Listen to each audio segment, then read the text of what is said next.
Rapid Solicitors, sponsors of the Elite Ice Hockey League on Sky Sports. Accident compensation and medical negligence claims.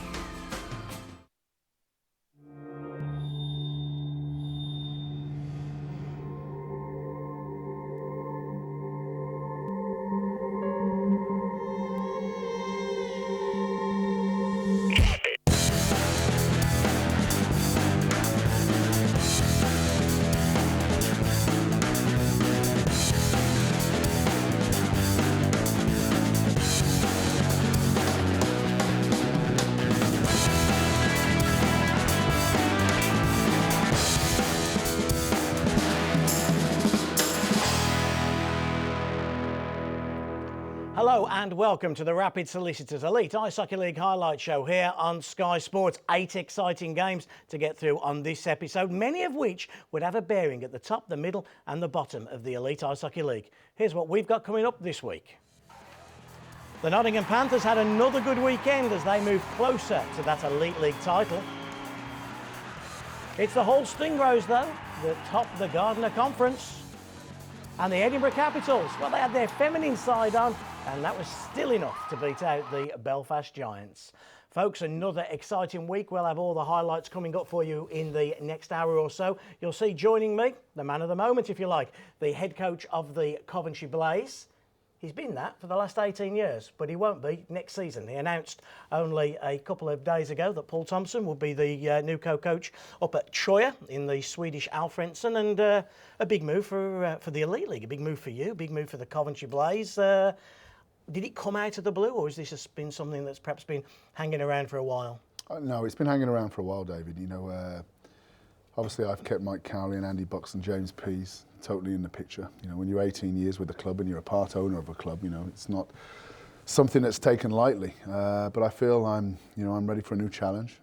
You know, I've put a lot of time, a lot of effort, a lot of work into my hockey club in Coventry over the years, and I feel that I want a new opportunity in a new hockey market, and I feel it's a perfect fit in Troja for me.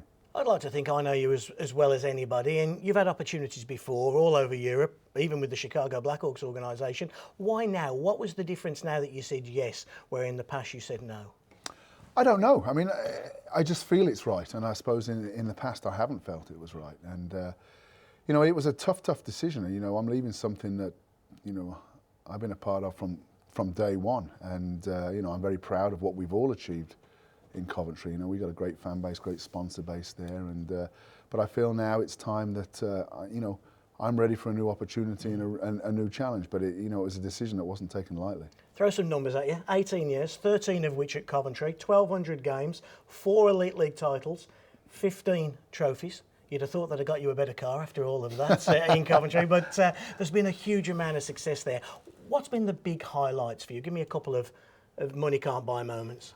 There's been so many. I mean, even going back to when we were with the Solihull Blaze and we started winning it, if you like, at the 4th level there, and we won at every level, and we've maintained ourselves as the most winningest team in the Elite League to date. But I mean, the Grand Slam, Ashley Tate's goal in Nottingham was a big highlight. I think the team we won the championship with 3 years ago was a team that, on paper, maybe shouldn't have been anything close to that. But we had a good group.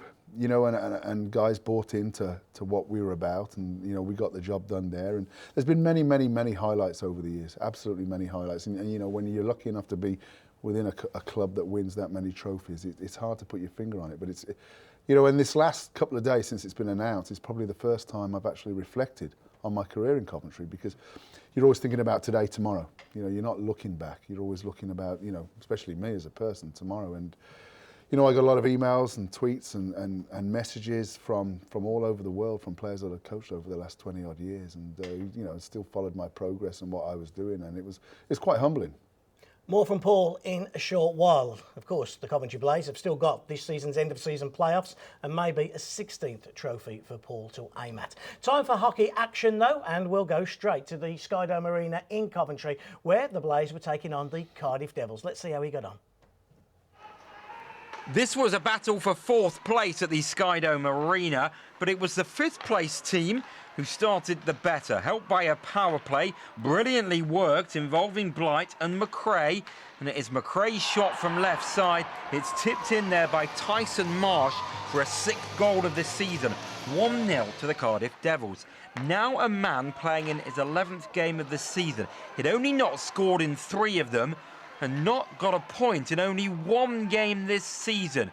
Who am I talking about? I don't think it will take you long to realise that the man of the moment for the Coventry Blaze, he is certainly at the heart of everything they do. It's Henrik there, stepping across the netminder for his 11th goal of the season, as I say. That inspired the Coventry Blaze. They got that leveller on the power play, and they got the go-ahead goal with the extra man advantage. Cameron scoring his 23rd goal of the season. 2-1 at the end of the first period. Now to period 2, and the Devils outshot the Blaze 15-7. It really did feel like one-way traffic at times, but it was the Coventry Blaze who got their 3rd goal. Guthrie there, 18th of the year for him, so that was 3-1. I mentioned the chances for the Cardiff Devils. Beerbrayer here, 1 chance for him, another chance for him. He certainly was having attempts at goal. Now, it was no surprise that Cardiff got back into the game in the 2nd period. Good work from Richardson and player coach Gerard Adams right there. So it's a 1-goal game. It's 3-2. And 21 seconds later, another goal. Beerbrayer, a 16th of the season. We're level at 3-3, and Cardiff's pressure has told. But Coventry in period 3, they had 8 shots on goal, 28 shots on goal in all. They went close there. And then Ben Davies at the other end, just losing control at the vital moment. So 3-3 going into the final 2.5 minutes. Who do they turn to? I said it was Henrik. He was one of the star men there. He tips in his 12th goal of the season. Coventry 4, Cardiff 3. Well, 2 valuable points then for the Coventry Blaze, and Paul, 2 points that pretty much, I know mathematically not, but pretty much guarantees you 4th place. Yeah, and we're happy with that. We've been playing well of late, and we've been healthy of late. And the new guy, Mr. Henrik, he's come in and he's getting us on the board consistently, and that's what we've been looking for. To have that player that doesn't score 1, but he can score in bunches each game, and he's been terrific for us since he's been in. How important was it for the Coventry Blaze as an organisation to hit that 4th place? Because if you like, the 3 arena clubs were fighting each other out, and at the moment it seems that it's a big battle in terms of everything, doesn't it? Capacity of audience, of league position between Coventry and Cardiff. It's a great rivalry that. How important was it to knock Gerard off that 4th spot? Well, I think it's big for the club. It's big for the fans. In our last 5 games, 4 of them are at home.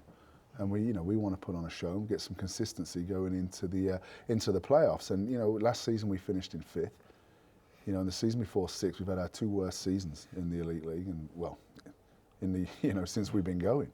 And we're showing now that we're climbing the mountain again, and we're going back the right way. With a young group and some good experienced imports. Chris was waxing lyricals about Adam Henrik. Let's see his couple of goals. What a signing he's been for you. Only pointless in 1 of 11 games. No, he's been terrific since he's come in, and he's a big body. We have him playing down low on the power play, and you can see that big reach of his, and he goes to the net, and he's a tough guy to contain. He's a character as well, and goes to the net there, gets a nice little tip. Well, that's the game winner. He gets a tip from a shot from Big Olsen from the point, and he might be a big guy with big hands, but he goes to the dirty areas. And I know your goalie was having a moan at you this morning, saying we don't show goalie saves, so just for Hershey? Well, he was actually having a moan at you, Simsy, not me, saying the goal is uni and saying, you've shown 3,000 goals this year. How about getting us goalies in there and making some saves? So there's one for him. He's played well, Hirsch, as well, hasn't he? Well. I mean, he's underrated as a goalie. I mean, everybody will talk about Kowalski because of what he's doing in Nottingham. And then if they look at the teams down at the bottom, everybody's getting excited off this Riopel kid. But they forget Hirsch, and week in, week out, he's keeping you in games, winning your games. Well, I think they forget that he's played in the Swedish Elite League. He's played in 10 World Championships. He's faced the likes of the best players in the world. Against the Russians, the Canadians, the Americans, and and he's terrific netminder for us. And you're right, he is underrated, but not in Coventry. Right. A couple of weeks ago, Sylvain Cloutier was our guest, and he told us if there was any chance of the Hull Stingrays progressing to the end of season playoffs, they had to win their final 4 home games that were all in the conference. They won a couple last weekend. Could they win game 3? It was against the Dundee Stars. Chris, talk us through it. The Stingrays' recent good form has lifted them off the bottom of the Elite League table and into a playoff place, and also to the top of the Gardner Conference. Well, that confidence was clear when they went ahead after 46 seconds. Osman getting the goal, Cloutier and Rodin getting the assist. But back came the visitors in that first period. Loads of space for Ozelins to score his 17th goal of the season. And that seemed to inspire the Dundee Stars. Who do they turn to often for a big goal? The former Nottingham Panthers man, Sammy Rynan, came away from his man and went into the offensive zone to make it 2-1 at 13-17. That was the end of the scoring in the first period, and so too period 2, and a power play for the Hull Stingrays. They were busy trying to set themselves, one of 5 they had on the night in this game, and they did. They took their time, but they found the back of the net. So many rebounds, so many chances in front, and it was Davies with a 6th goal of the season. A scrambled one, but he won't mind. That made the game 2-2. To period 3 now, and Bagran scored a 16th goal of the season. He was celebrating 3-2 to the visitors then. And we were past the midway point in the third period when Cloutier, the player coach, levelled things up with his 12th goal of the season. 2 minutes later, and the momentum was turning the Hull Stingrays' way. You could see a real jump in their play. Dooley and Osman getting the assist. And there's Davies for a 7th of the season and a 2nd of the night. That was 4-3. And then with 5.5 minutes remaining, Tendler and Squires get the assist for Silverthorne driving the net. Final score, Hull 5, Dundee 3. And the Hull Stingrays just keep on winning at home. You'll see a little bit later in the show when we show you the conference and the league tables just how well they have been doing in the last few games. Just one question before we start. Sammy Rynan, who was it he used to play for? Yeah, I need to ask Chris that. Yeah, Chris will tell us the answer to that. Oslins comes back. Looks like he was going to haunt the Hull Stingrays, but then Hull just had a little bit too much at the end. Cloutier again gets that big goal, big moment. Yeah, big win for them. You know, I mean, that conference is so tight. We've talked about, I've been on the show 2 or 3 times this season, and we've talked about the conference being tight from August, or September, I should say, all the way through now to March, and it's not changed, and it really hasn't, and your home games are crucial. Yeah, just talk us through the Hull Stingrays. They found a little bit of form just at the right time of the year, but this really is something that they should have been playing this well all the way through because they've had the same personnel, the same players. What are they doing different now that they weren't doing 2 months, 3 months, 4 months ago? I don't know. I think it's all about consistency, isn't it? I mean, and every team has that consistent run. I mean, Tanaka's back in their lineup now. I mean, they're pretty much at full strength, and they're getting goals from around their team. And I mean, with the form they're showing right now, I mean, in the standings they're in 10th place, but they're top of the conference. Yeah. I mean, it's crazy how it works. It's a crazy league, a crazy conference as well up north. Time for a break now. When we come back, we're heading up north again, Glasgow this time, to Braehead, where the Braehead clan were just desperate. They can't buy a win at the moment. Not the right time then for the Belfast Giants to be going into town. We'll show you the highlights when we come back after the break.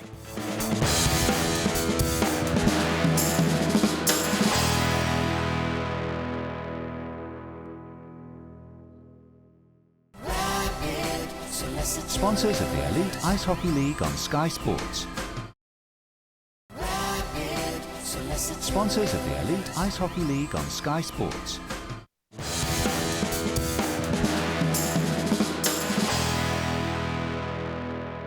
Hello and welcome back to the Rapid Solicitors Elite Ice Hockey League highlight show here on Sky Sports. Simple mathematics really. Belfast Giants can't afford to drop another point from now until the end of time if they have any chance of winning the Elite League. That means as they head up to Glasgow, they had to bring 2 points back from the Odyssey Arena. Clan versus Giants. Chris Ellis will talk you through it.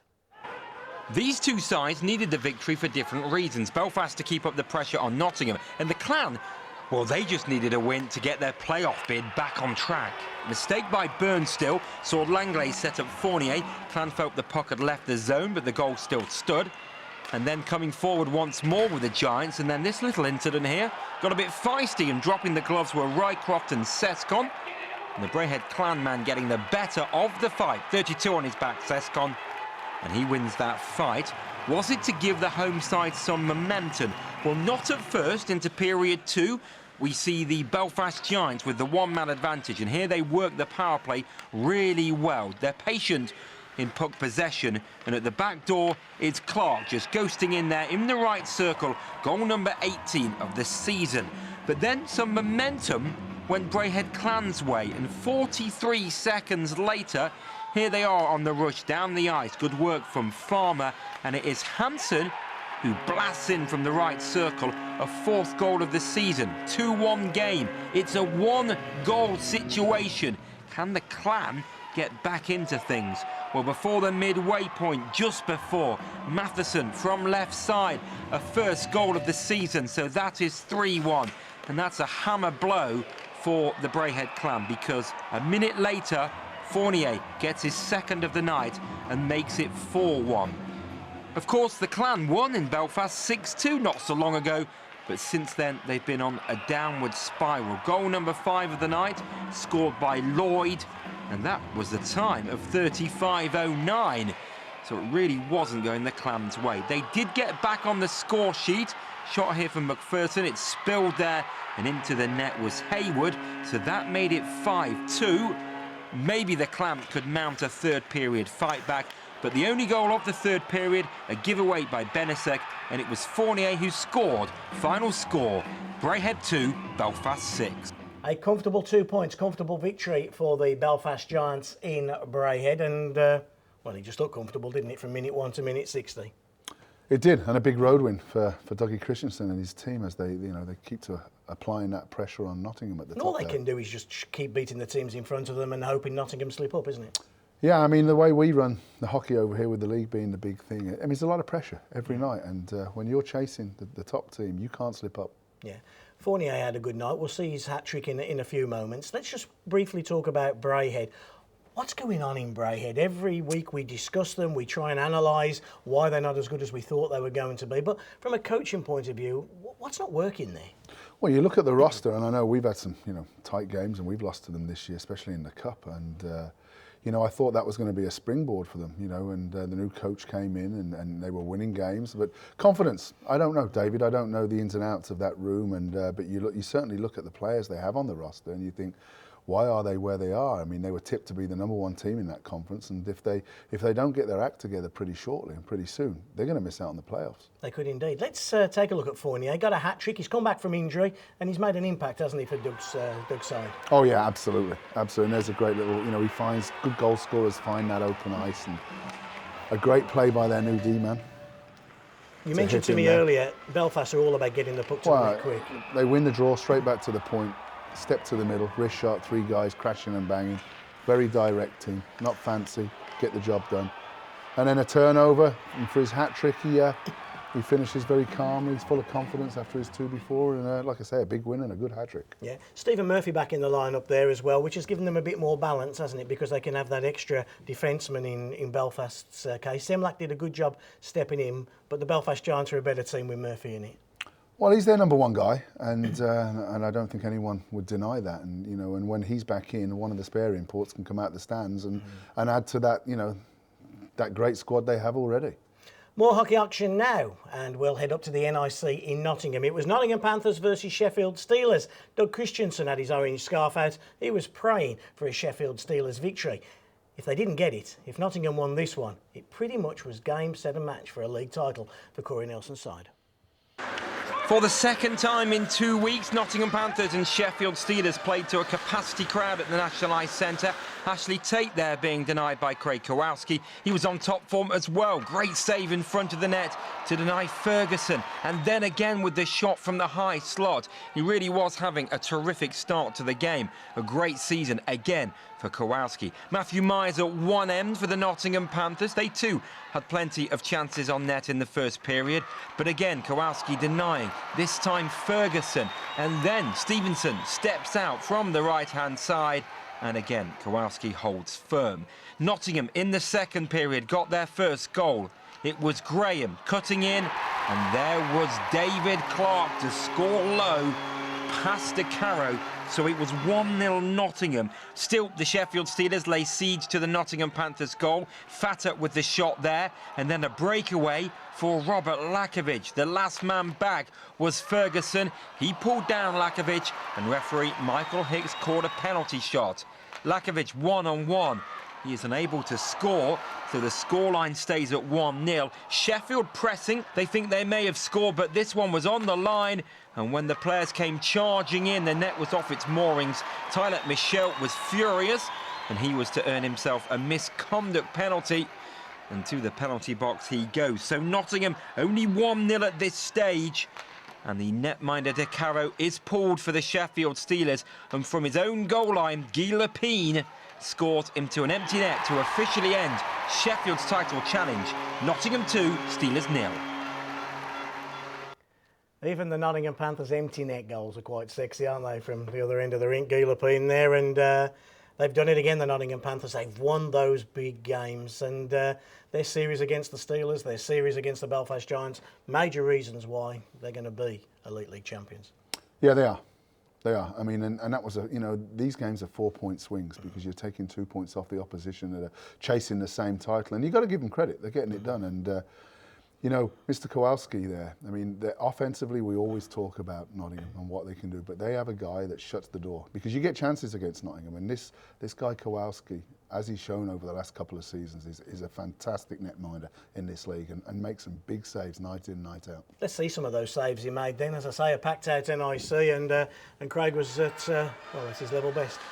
Yeah, he takes away the bottom of the net, the paddle down there, gets into his butterfly, and again, look at him tracking the puck. Look at him tracking the puck there, and when a goalie's on his game like he is right now, that puck's like a beach ball. He's seeing everything. A great move by Ferguson, and he shuts the door again. And again, no rebounds. And he makes another big play. And again here. You talk about Ling and you talk about Graham. He could be in line for an MVP award, would you think? Well, I just think they're so deep all the way. But, everybody talks about great teams because offensively, and David Ling is offensively as good as anything we've ever seen over here. I mean, he can make plays that, the Tony Hand level. He really can. He sees the ice and makes plays at a different level. I think Werner's been a fantastic addition for the Panthers. But Kowalski, he backs them up from that back end. So throughout their team, they're deep and they're solid. And they will go on and win this league. Talk to me about their back end then, because it's a very different back end. They brought Werner in, who's been excellent, came from Italy.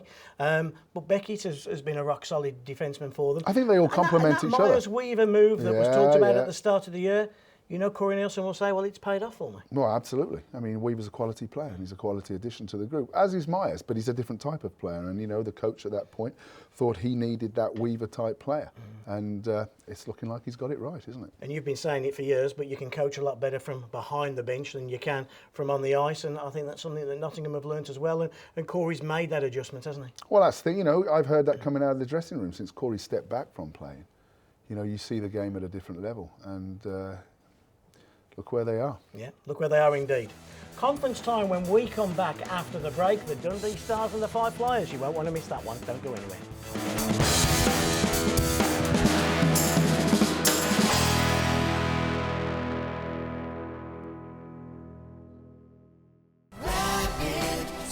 Sponsors of the Elite Ice Hockey League on Sky Sports.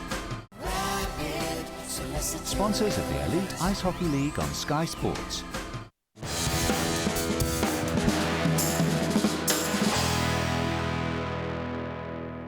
Welcome back to the Rapid Solicitors Elite Ice Hockey League highlight show here on Sky Sports. Gardner Conference time up in Dundee. The Dundee Stars and the Five Flyers, the biggest rivalry in Scottish ice hockey. This rink was packed out. This was a must-win game for them both, but only one could win it. Who won it, Chris? The battle at the bottom is a fascinating one. Who's going to get in the playoff places? Who's going to win the Gardner Conference? The Five Flyers still have a chance. They went ahead. Pitton in the slot. 22nd goal of a successful season for him. And the Five Flyers were leading in Dundee by 1-0. But it was a terrific first period. It was end-to-end. There was chances for both sides. In fact, 20 shots on goal between the two of them. And that was a redirect by Harper, who levels the score at 1-1. You can see how much that meant to the Dundee Stars. But back at the other end, on the power play, the Five Flyers scored once more. From the right circle, Pitton, a second of the game, a 23rd of the season. It was now 2-1 to the Five Flyers. Dundee came roaring back with 13 seconds to go. In period one, Rynan steps out from the boards Terrific goal. Game is level. After one period, it is 2-2.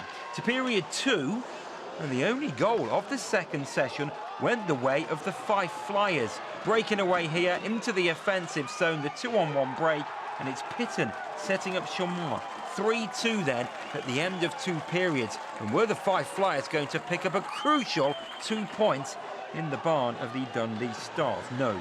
Dundee started to come back in the third period. First of all, Hutchins making it 3-3 at 41-32, scoring from the left circle. A terrific move there from Ozolins at 56.06, made it 4-3. So a late goal put the home side in front, and then Mike Worrell with his 30th goal of the season made it 5-3, and surely that was the game saved. Well, with 33 seconds to go, there was still time for Haynes to score to make it a 1-goal game. But it finished Dundee 5, the Fife Flyers 4. I'm pretty sure Todd Dutiam and the Fife Flyers will be kicking themselves after letting that lead go against the Dundee Stars. But Dundee showed great character, great fight back, and a valuable, crikey, more than valuable 2 points in the conference and in the league. Well, up until last weekend, I think Dundee were on a pretty bad run, but I mean they were playing the majority, if not all, of the last month cross-conference games, and you can see now no one will go away. I mean, and they're winning their cross-conference games again, their own conference games again, which is absolutely huge. And that table, I mean, that conference, the Gardner Conference, is so tight right now. You just cannot predict the outcome of it. Talk to me about Rynanen. I know he's Chris Ellis's favourite player in the whole wide world. Love child of Chris Ellis's. But Chris has picked a good one, hasn't he, in fairness? And Rynanen has been so valuable to Dundee. He has, hasn't he? A lot of the talk all year has been about Riopol, and rightly so, because he's been outstanding for them. But this guy's a goal machine, and he scores them from everywhere. He's a talented player, and he's been a big signing, and a great signing for Jeff Hutchins. One other good signing for Jeff Hutchins, and we'll see him score here as we take a look at some of the highlights, was Ozolins. And when he's confident and he's like this, he can score gorgeous goals, can't he? Well, that's what he was doing at the start of the season, wasn't it, for Hull? And I think he dried up a little bit there, and they decided to move him on. But that one of Will, I would imagine Pitton will want that one back. Yeah, he will. Yeah, he will. And then Casey Haynes brought one back, but it was all a little bit too little, too late. Yeah, nice shot, and he's having a good year, Haynes. Like him a lot as a player. Yeah.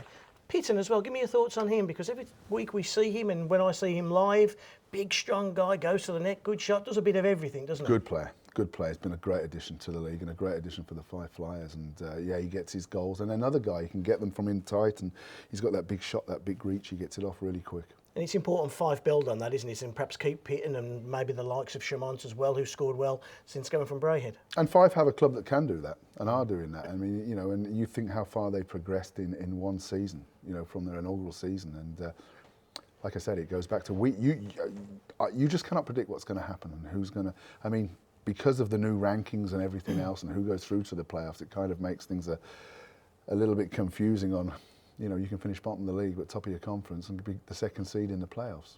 One other team that was a little bit nervous about where they were going to finish in the league and where they were going to finish in the playoffs was the Edinburgh Capitals. But Edinburgh are the hottest team in the conference right now, playing so well. Perhaps not the time then for Doug Christensen to take his Belfast Giants into there. Remember, Belfast had to win in Murrayfield. Otherwise, championship, good night Vienna. Let's see how they got on. Belfast's two-day tour in Scotland took them to Edinburgh after Braehead. The Caps really in form at the moment. They are finding themselves pushing up the Elite League, and especially at home, their results have been phenomenal. Patry with a lovely shot from the blue line, an 8th of the season for a first period lead, that goal coming as early as 85 seconds. In period 2, the Belfast Giants outshot the Caps 12-8, but it didn't tell on the scoreboard. On the power play, 2 minutes and 3 seconds to go in period 2, Yarrelin scored his 30th goal of the season. 2-0 to Edinburgh. To period 3, and we were approaching the midway point of that final period. The Belfast Giants outshot the Caps this time 16-7. They were looking to get back into the game, but instead, single, terrific move on the netminder, a 15th goal of the season for him.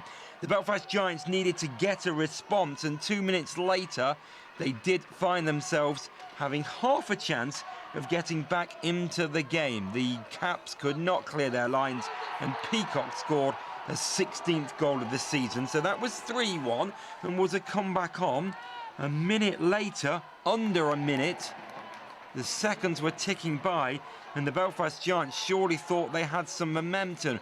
Fournier on the rebound to make it a one-goal game. But it got no better for the Giants. Edinburgh 3, Belfast 2.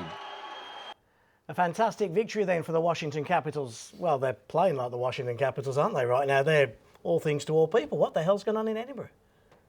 Well, you know, what's gone on is he's assembled a team there. Mr. Hartman's assembled a team there with good balance. They skate really well. They're a good puck possession team. You know, we got well and truly beat up there a couple of weeks ago. No excuses.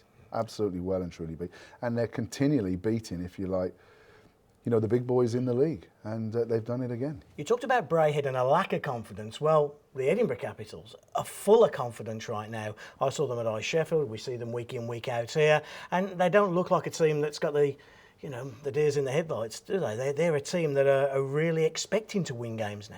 Well, Edinburgh's a tough place to play. And you know, it's the biggest ice pad, you know, in our league. And you need certain players. And you know, and their style and their system is suited to that ice right now. And I tell you what, they're a dark horse for me, David, that these guys, you know, could be getting to the Final Four. Martin Single scores a great goal. Yarrowlin's scoring goals for them. They've got scoring in various places, but they're also now not conceding, which was a big thing. They always used to score a lot of goals, but they've really tightened up, and it's not just the goaltender, it's the whole team that's playing a lot more defensive when they have to.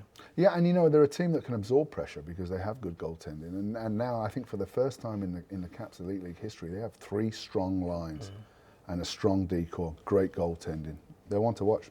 One to watch then. Congratulations to Scott Neal, Richard Hartmans and everybody at the Edinburgh Club. I think 100% guaranteed they will make the final 8 in whichever way they have to make it, either through the conference or through the league table, and make the playoffs. Right, with Belfast going down, it was party time in Hull. It was the Hull Stingrays against the Nottingham Panthers. The rink was packed out, mainly with Panthers fans.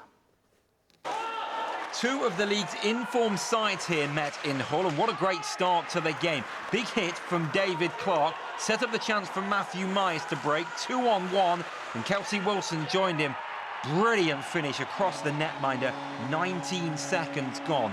And the Nottingham Panthers led the Hull Stingrays in their own barn. We saw a bit of fighting. This one is Stevie Lee against Osman. The 2 of them coming together in front of Craig Kowalski's net. Lee getting some rights. This fight didn't last too long. Osman unable really to get his punches away. And that one with the scoreline 1-0. Nottingham scored again. Beauregard back in the lineup in place of Gallivan, scored at the back door. That was at 46-59. Nottingham leading by 2-0 and seemingly on their way to victory. They made sure with 46 seconds to go. Beauregard and Myers setting up David Clark in the slot for goal number 19. And just as Kowalski thought he'd get his second shutout of the weekend, he got one against the Sheffield Steelers. He may have thought he was on his way to another one here, but with 4 seconds to go in the game, Dooley and Osman set this one up for Smith to score and break the shutout. But the Nottingham Panthers will be happy because they won the game and move a step closer to a league title. It finishes in the Hull Arena. The Hull Stingrays 1, the Nottingham Panthers 3. And the ball just keeps on rolling, doesn't it, for Corey Nelson and the Nottingham Panthers. A solid victory there over the Hull Stingrays. You can only imagine, I can only imagine, you can only imagine what it's like in Nottingham right now, the build-up to, I think, tonight, Friday, and them clinching the league title. They've waited so long for it, but they thoroughly deserve it, the way they're playing, the way that they're rolling right now. Yeah, agreed. I mean, they've been the most consistent team, and when you're the most consistent team over a 52, 54 game schedule, you know, you deserve to take the title. I mean, mathematically it's not over. They've got a double header, you know, tonight in Belfast. They play obviously tomorrow, Saturday. If Belfast win both of them, I think it's still only going to be a matter of time before Nottingham close it out. But they deserve to be where they are. I've had my opinion over the last couple of weeks on why they've done it. I've mentioned God knows how many times Francis and Fox and Benedict of that steel. But on the way up here today, you were telling me the reasons that you thought they were the best team in the league and the players concerned. Just run through why you think they're different this year than they have been in seasons gone by. I just think they're a little bit more steely. I mean, you know, you've got David Beauregard, who was one of the, or if not the top scorer in the league. He pretty much won them a a playoff championship last year, and you know he's sitting in the stands waiting for his chance to come in as the spare import. I mean, they're so deep. They've added smartly to their hockey club this year. They really have added smartly to that. And you know, on any one night, I mean, you know, we were talking on the way up here. They've got players that score in bunches. They score 2, 1, 2, 3 goals, and they've got 9, 10 forwards that can do that. They've got guys on the back end that chip in regularly or make big plays. And again, like we've touched on, they have solid net minding on the back end, and they're full of confidence.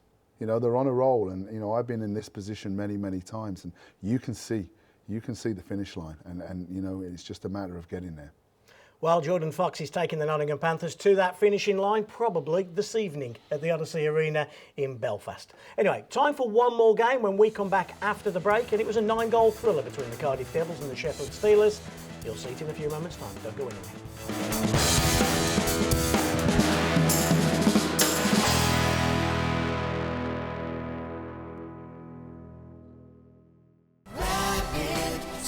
Sponsors of the Elite Ice Hockey League on Sky Sports. Sponsors of the Elite Ice Hockey League on Sky Sports.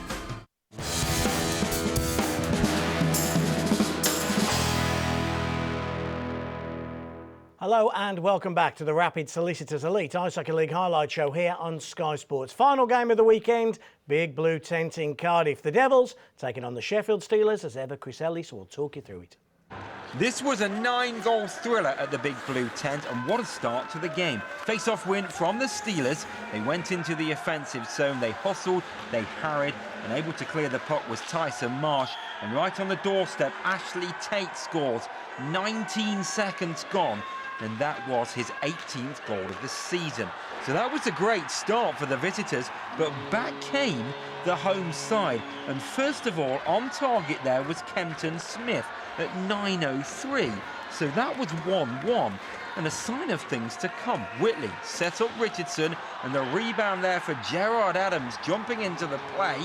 The second goal of the weekend, 2-1 to the Cardiff Devils. So we went to period 2, and in fact the period was only 2 minutes old. A right scramble in front of the net, and Beerbread scored his 17th goal of the season. It was 3-1. And the Sheffield Steelers were in all sorts of problems. It then became 4 when Piggott scored a minute and a half later. That was 4-1, a change in net then. John DeCaro replaced by Jeff Woolhouse. But Steelers coach Ryan Finnerty blamed the players around him rather than John DeCaro. Well, it worked. The comeback was on. First of all, Chris Frank, short-handed against his former club, just past the midway point in the game. That made it 4-2. And then with 24 seconds to go in period 2, the Steelers scored once more. Jeff Legree right there on the doorstep. 4-3, a 1-goal game. There was still time for another goal in the second period, would you believe? 19 seconds to go. This one coming short-handed. A breakaway for Limpright. It was 4-4, and Steelers had produced a remarkable comeback. To period 3, and there was only 1 goal in this one. Myers and Ferguson, they get the assist on this one. You see how strong Ferguson is at the start there. And the final touch, a one-timer from the top of the right circle from Sarridge. Cardiff 4, Sheffield 5. So the Sheffield Steelers hit 4 without reply to come from 4-1 down to beat the Cardiff Devils by 5-4. And I'm sure when Gerard got home, he would have kicked the cat 4-1 up. He would have, even short-handed, would have liked to have finished that game, closed it out. Well, you've got to give Finnerty credit. I mean, 4-1 down, he pulls his number 1 netminder. He's not annoyed with his number 1 netminder. He just didn't think his team was performing in front of him. And then, you know, they come back to score, you know, 4 straight goals to win the game 5-4. Gerard would be disappointed, you know, going 4-1 up at home. But, you know, when you're without your big dogs and your big players, it's a tough thing. And I'm not just saying this to stick up for Gerard, because I know what it's like. And you get criticism, and the fans get on your back. And, you know, Faulkner's a guy, he's their big stud. He's a guy that any of us would have in our lineup. He's been terrific for the Cardiff Devils this year. They've lost their top British forward in Hill. You know, Batch, who's coming along nicely, and now Gimblett. And these 4 players, obviously, create offence for them on a nightly basis, and you can see they're just falling short each night. But don't take anything away from the Steelers. That was a big road win and a tough place to play. Let's take a look at some of the highlights, and Kenton Smith with a nice goal that got Cardiff on their way. Yeah, he jumps in a hole here, he doesn't get picked up, he comes off the back. of one of the Sheffield wingers who gets puck watching, and Kenton's a solid player for this hockey club. Sheffield needed a big goal to get them back in it. Jeff Legui was the man that would do that. We've heard that a few times, haven't we? And he's quick wraparound. Just a few seconds later, actually only 15 seconds later, Limpright short-handed. Yeah, a little set play. They drop the winger behind the goal line, if you're looking, and they fly the guy through the middle. And then a big one-timer from Saric. You can't give him that time, and he's renowned for that shot. Yeah. And, you know, they get a big road win, and credit to the Steelers.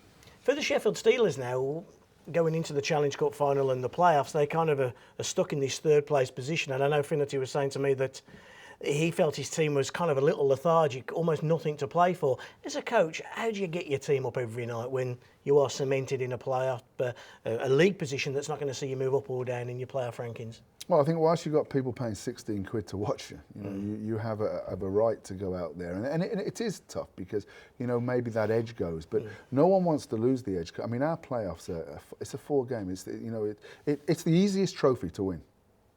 Because of only 4 games. Absolutely. Yeah. And you want to go there into the playoffs with a little bit of form. You want to, you want to win obviously your home games. You want to win all games, but you want to win your home games. And you know, we have the Steelers this Saturday, and it's looking like we're going to be playing each other. And I suspect it's going to be a tough battle out there. OK, well, you'll be able to see highlights of that game, of course, in next week's show. You've seen all the highlights from last weekend. You've got all the results. Let's just recap them all for you and take a look at the league standings as well. Of course, it started last Saturday up at the Braehead Arena. The Belfast Giants 6-2 victorious. Nottingham 2-0 over the Sheffield Steelers. The Coventry Blaze 4-3 over the Cardiff Devils. And the Hull Stingrays 5-3 in that huge Gardner Conference game over the Dundee Stars. Moving forward, Sunday, the Edinburgh Capitals, the big result of the weekend. The 3 teams, Edinburgh, Belfast and Nottingham, with a 3-2 victory for Richard Hartman's team. The Stingrays going down at home to Corey Nelson's Panthers 3-1. The Steelers beating the Devils by 5-4. And the Dundee Stars 5-4 victorious over the Fife Flyers. Let's take a look how the 2 conference tables are. Tight, actually, in the Erdart. We never talk about the Erdart Conference, do we? 41-41, as Nottingham and Belfast battle that one out, but 35, 33, 31, 30, 29. Hull Stingrays, though, just the 1 conference game remaining. Would 37 points be enough, I wonder? Let's shuffle the pack and see how the whole Elite League table. 4 teams have made it through to the playoffs: Nottingham, Belfast, Sheffield and Coventry. That's how it looks. How tight is that at the bottom? And actually, 8th place, as we said, might not actually make you the playoffs this year, the way it's going with the Hull Stingrays. 37 points, you wouldn't rule against it, would you? No. I mean, you know, it's a new system that's been brought in, whether I agree with it or not, and I don't. Because, you know, I'm a 4th place team playing a 3rd place team to get to the Final Four, and I don't think that's right. We've battled it out all year, but that was the system that was put in place. I think the bit that you don't like is the fact that the Gardner Conference are going to get the 2nd seed. The conference system itself has worked. Oh no! I think everybody would say it's worked well. No question. But it's the seeding. It's kind of a little bit of a gimme, you know, and. Like I say, I mean, I'm miffed about it, but I suspect, you know, Sheffield are even more miffed about it, that you know, they're playing a team like us to get to the Final Four when they've worked hard all year to finish in 3rd place. And if you would like to catch a game from around the Rapid Solicitors Elite Ice Hockey League, we've got many for you to choose from. Let's start off with a look at the fixtures this weekend. It starts off on Saturday in Hull, where the Hull Stingrays take on the Cardiff Devils.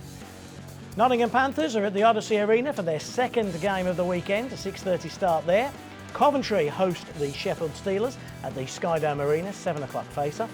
In the Gardner Conference, the Braehead Clan take on the Dundee Stars, and the Fife Flyers are in Kirkcaldy against the Edinburgh Capitals, a 7:15 face-off on Saturday. We flip forward. Sunday, Elite League action at the Sheffield Arena. The Steelers taking on the Cardiff Devils at 5 o'clock. Edinburgh Capitals host the Fife Flyers at 6. And the Dundee Stars take on the Hull Stingrays at 6:30. You'll be able to catch all the highlights next week in our show on Friday the 22nd of March. We're on Sky Sports 3 at 5:30 p.m. And we hope you join us for that. Again, top, middle and bottom. We expect Nottingham to quickly to round off to clinch the championship this weekend, do we? It's the reason I'm going to Sweden. Yes. Joke. And in the conferences, I think by the end of this week we might actually have one or two teams forging ahead. If the Hull Stingrays can win that final game, it'll make them favourites, wouldn't it? Yeah, they're in a good position, and they had a terrific week, didn't they, to pull themselves back in there, as did Dundee. But I think it's all to play for. I wouldn't like to call that. Edinburgh Capitals, are they the best team in that conference right now on form? I think they're the best team against the Erdhart Conference teams in that conference right now. But they've got to do it in their own conference. Yeah.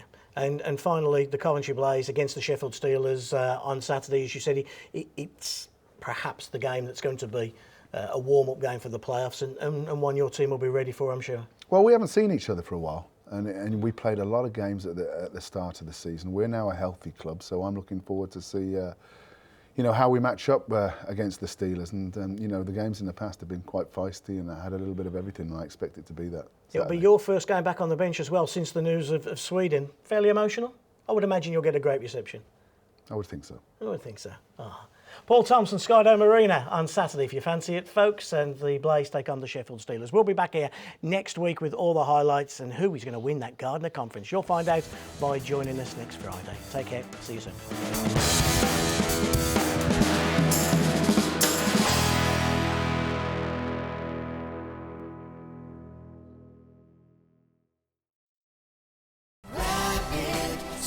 Sponsors of the Elite Ice Hockey League on Sky Sports.